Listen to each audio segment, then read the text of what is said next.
Hi,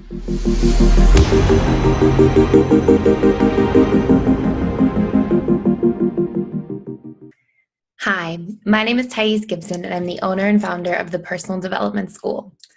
This is your daily breakthrough video, and today I'm going to talk a little bit about profiling the dismissive avoidant attachment style.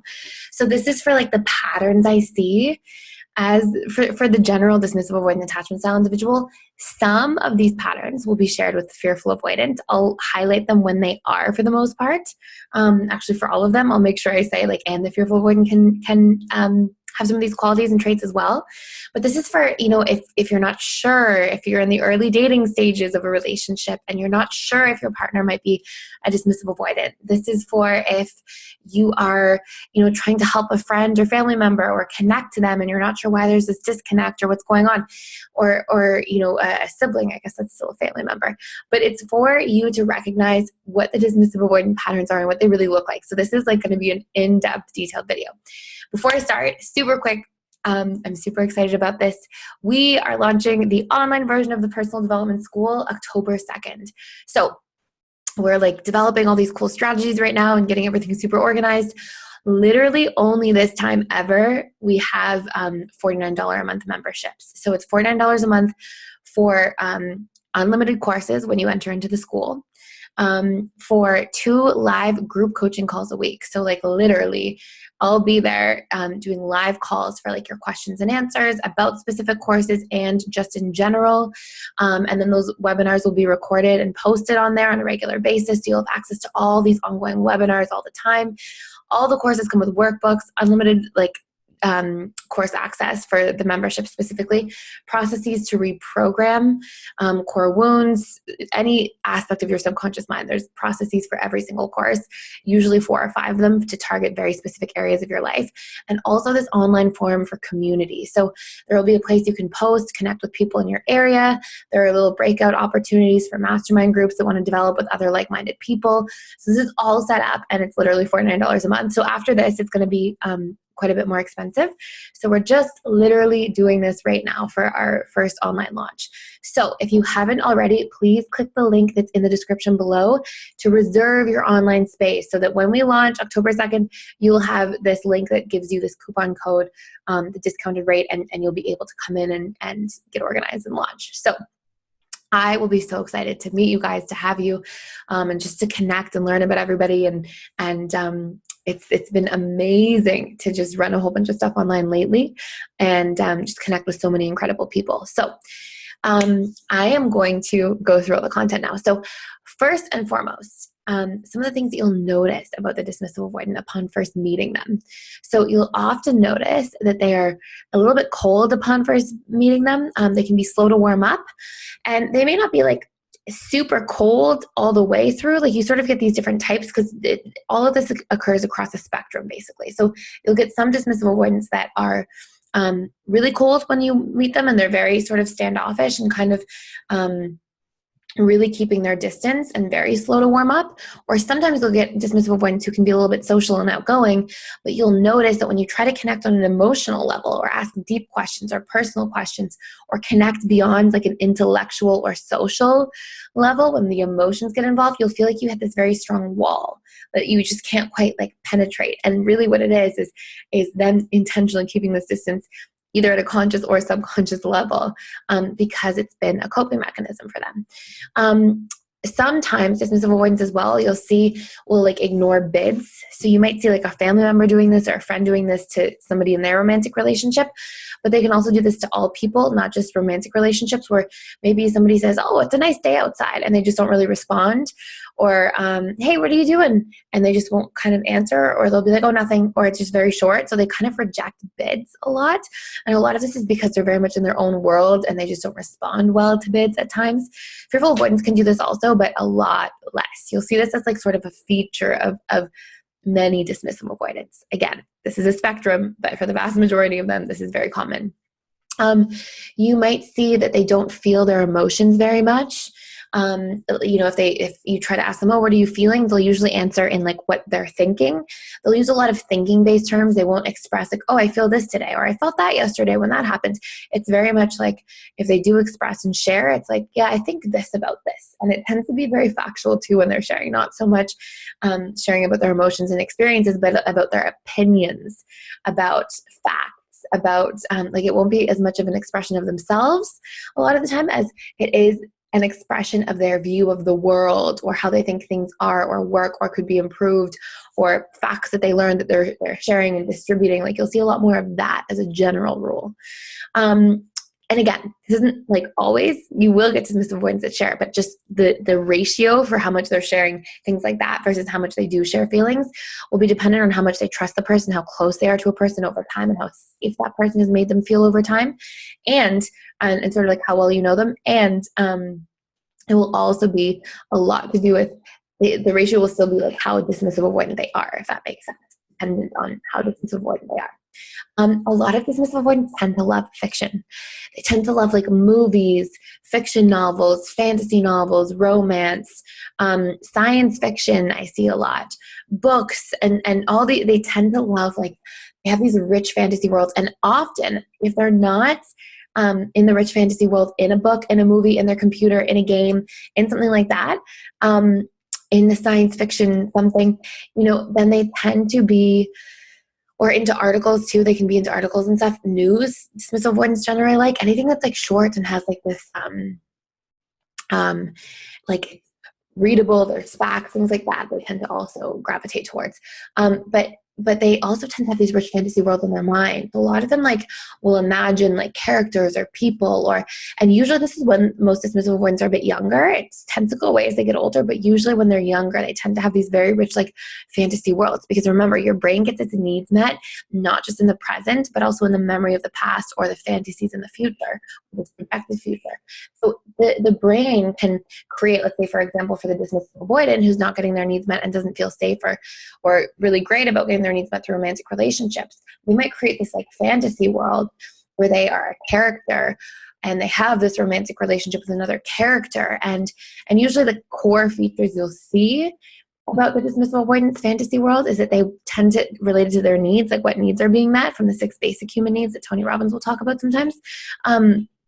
Is the fantasy needs that will be met will be like significance, like they're important, they save the day, they're a hero, they feel seen, heard, appreciated, and love and connection. And a lot of times too, the love and connection has like a sad twist at the end. I know this is so detailed, but honestly, this is a pattern that I see with so many dismissive avoidants. Again, not all, definitely not all. And again, this tends to deteriorate as the dismissive avoidant ages.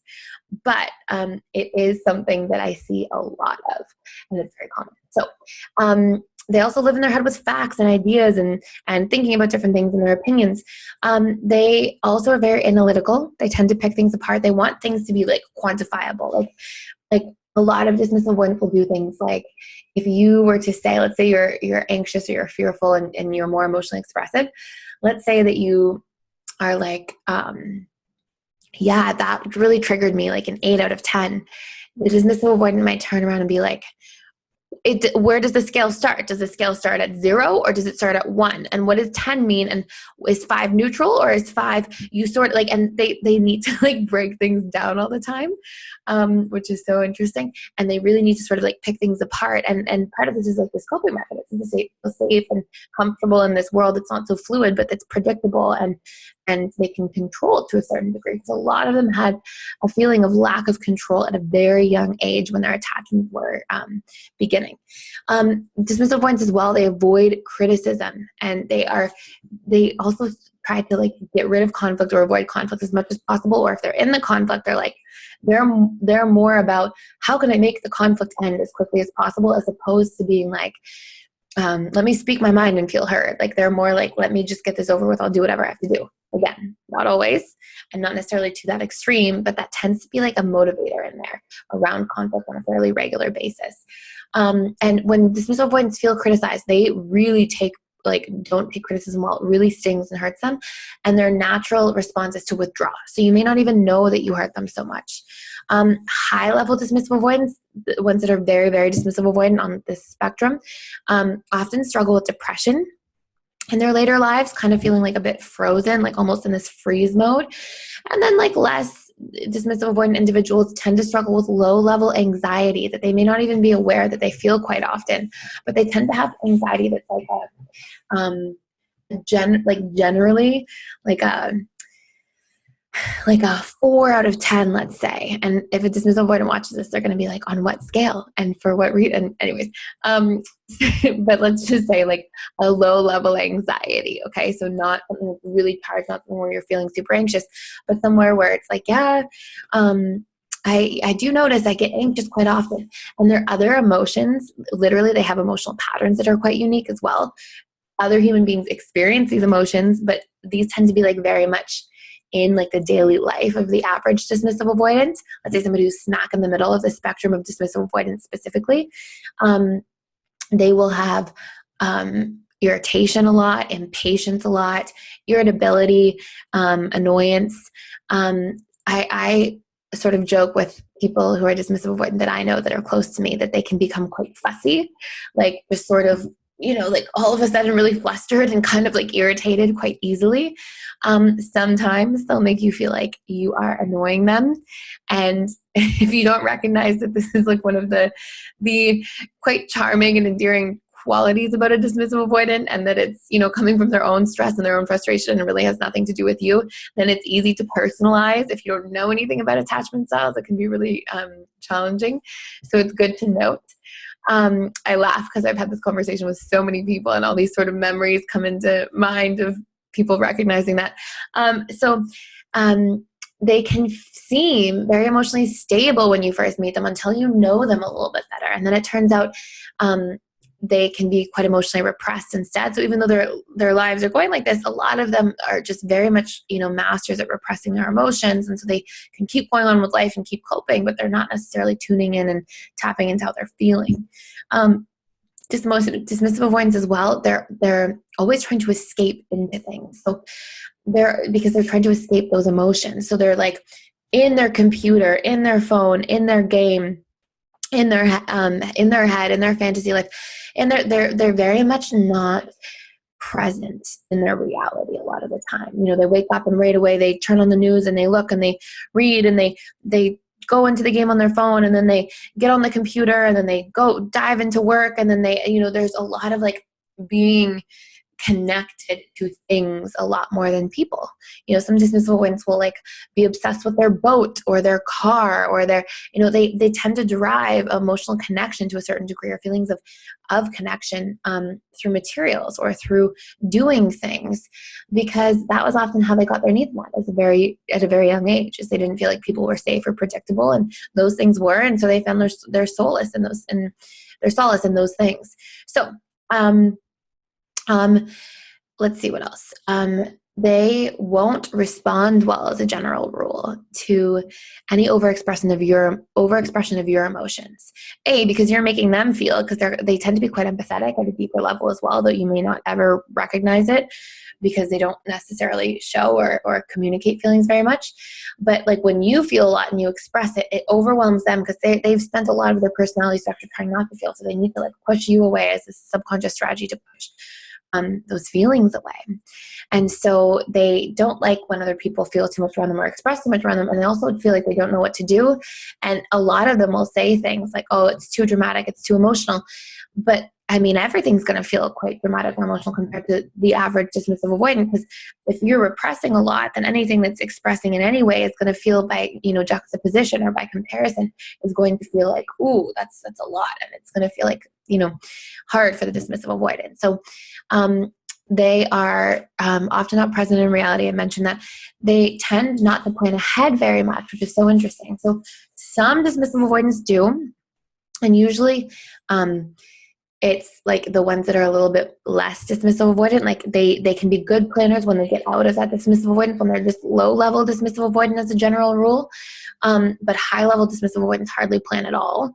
And mid-range dismissive avoidants tend to plan short term but not long term. So they won't, and for certain reasons, like a lot of them just like, not, I don't want to say justify, because who's to say that we should or should not plan. But I find plans to be very helpful. I'm a big planner, but not everybody's the same way, right? And for different reasons. So a lot of dismissive avoidance think, well, I can't plan a year in advance because I don't know how I'm going to feel a year from now. And so, or I don't know what I'm going to think or what's going to be going on in my life a year from now. So when I get closer to that mark, I'll make the plan, or when I get closer to the 3-month mark. And they tend to not love, even the planning feels like a bit of a commitment to them to a certain degree. They don't love the commitment phase and the planning phase from that perspective. Whereas, yeah, so it's quite interesting. And low level, and the reason for this is because a lot of dismissive avoidants are in like a bit of fight or flight mode almost all the time.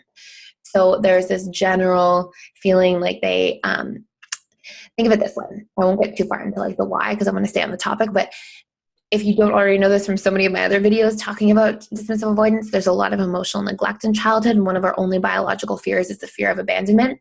So they basically come into the world, and to a certain degree, we associate emotional attunement from our caregivers and that emotional connection as this like protection from abandonment. It's like if somebody's attuned to me, they're obviously connecting to me, they're looking out for me, they're not going to leave me. And because dismissive avoidants are generally missing that to varying degrees in childhood, either because caregivers are not emotionally available themselves and are also a bit avoidant, or they're going through a hard time, or whatever the reason might be, the dismissive avoidant spends a lot of their early years, or goes through at least a big chapter at some point in their life. Usually it's early on, and usually it's quite consistent, of feeling like they're not sure if they're going to survive, and they're in this fight or flight state a lot. So then their nervous system basically gets programmed with this, and then you're not going to be in a fight or flight state and then planning your life at the same time. So that should make sense. They are also usually quite intellectual people, quite analytical. I mentioned the analytical, but not the intellectual. They're usually quite smart. Dismissive avoidance as well can be blunt and harsh and straight to the point. Female dismissive avoidants tend to be like a little bit sassy, like sort of, okay, let's move on now, like just sort of like to the point. And I find it to be an endearing quality because I understand it. Some people don't take it very well. But they definitely won't beat around the bush very much. They'll tell you like it is, and they want to get to the bottom of things. So sometimes they'll even say things like, you get to the point, or, that sort of stuff. And they can just be blunt and harsh with their opinions too. Some dismissive avoidance, the more high level, can be quite a bit, quite shy. A lot of them experience a bit of social anxiety to a certain degree. They're usually more of listeners than talkers, but there is a specific breed of dismissive avoidance. There's a specific type, and I won't get into this, but I think that they're usually 7s on the Enneagram as a general rule, or 6s with a 7 wing. Anyways, so that's a whole, if you're not familiar with the Enneagram, it's like this personality testing. It's one of the oldest personality tests ever. I think it is the oldest ever. And I think I looked online the other day, I was checking it out, like how valid it is, and I think there was like a 75% validity of this personality test. So for a personality test, because people like answer questions based on how they're feeling at the time, that's a very accurate rate for how strong it tends to correlate. So so some dismissive avoidants will be like very social, but not emotionally connected. So you'll see that they're great at building like these sort of high level surface relationships. And as dismissive avoidants are like working on themselves, they can become more emotional over time. But usually they have like a big social network if they are this specific social dismissive avoidant, where they'll like really connect to many people at this high level. They can also be 5s on the Enneagram too. But anyways, they'll be quite social, but they're having sort of surface connections, not deep emotional connections where they're vulnerable and sharing about themselves and deeply connecting. So you'll see some like that, but even them, they still tend to be better listeners than talkers. They'll speak and chat, but usually they're hearing more than expressing. And often when they do express, you'll still get this like interesting surface expression. So it'll be like, this experience was so amazing, I did this and I did that, but they won't be like, and I felt this way when this was happening, and then I got afraid when this happened, and then I got happy when that part happened. Like they won't be expressing from the emotions. They'll be expressing more from like their analytical mind, even if they're really sharing and trying to express. Okay, I'm going to give like 10 more things really quick. They tend to be really security oriented. Again, according to the spectrum, so they can be slightly resistant to change. If they're slightly dismissive avoidant, the more dismissive avoidant they are, usually the more, not always, but for the most part, usually the more change resistant they are. So they want more intense order, structure, routine, habits. They don't like when things change, or they don't like curveballs or surprises. And they're often low risk individuals. They can sometimes appear to have very little fear of loss of relationships, but truly at a deeper level, the loss of a relationship does hurt them. They just tend to like repress and react.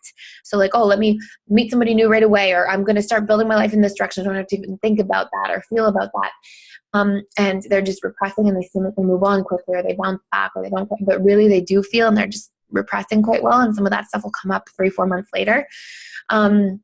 And often, though not always, if they have addiction, or if they're like a high level dismissive avoidant, often they are quite successful because they can be quite workaholics to a certain degree. Again, not always. Sometimes they're more into alcohol. Sometimes they're more into other things. And this is usually correlated to, again, to like how much emotional neglect there was, or how much trauma is unprocessed, and how dismissive avoidant they can be, you know.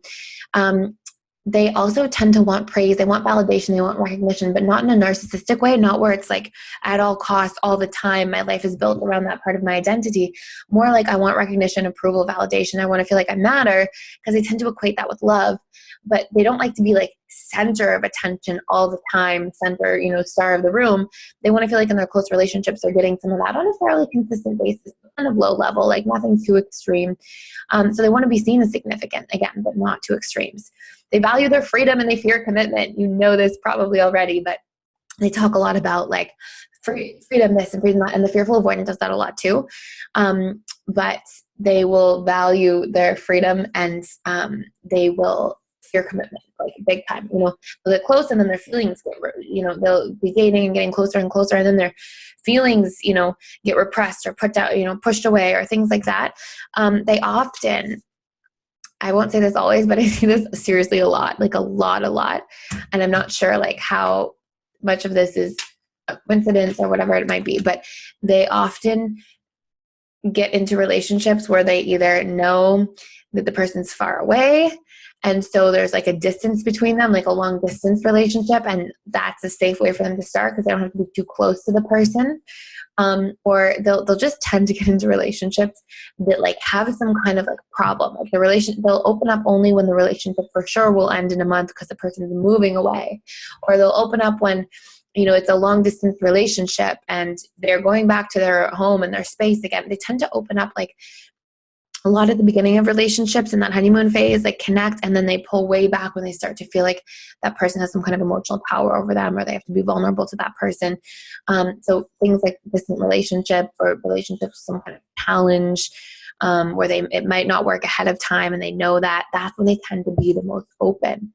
But anything that makes them too vulnerable, or could be too good, or work too easily and require commitment soon, tends to be a big thing they'll pull back from. They tend to often spend a lot of time alone. They'll withdraw for long periods of time from the world. And they tend to be out of relationships for quite long periods of time as their adult life progresses. Fearful avoidance can also be like this. They can be slight workaholics, so can fearful avoidance. And they tend to love their creature comfort. So like TV, food, you know, that comfy couch and playing video game, like things like that, they tend to really get involved in, and they really do value their space. So I know this was probably a really long video, but I wanted to tell you all of these different pieces. Maybe I'll break this into 2 parts. I'm trying to think, maybe I will, maybe I won't. I'll see how long it is. But I hope this is helpful. I love profiling the different attachment styles. Again, this isn't everything or everyone, but I do find this to be a really good sort of synopsis of what we tend to see pop up. So if you're getting a lot of value out of these videos, please like them, please share them, please subscribe, and I will see you in the next video. Thank you for watching.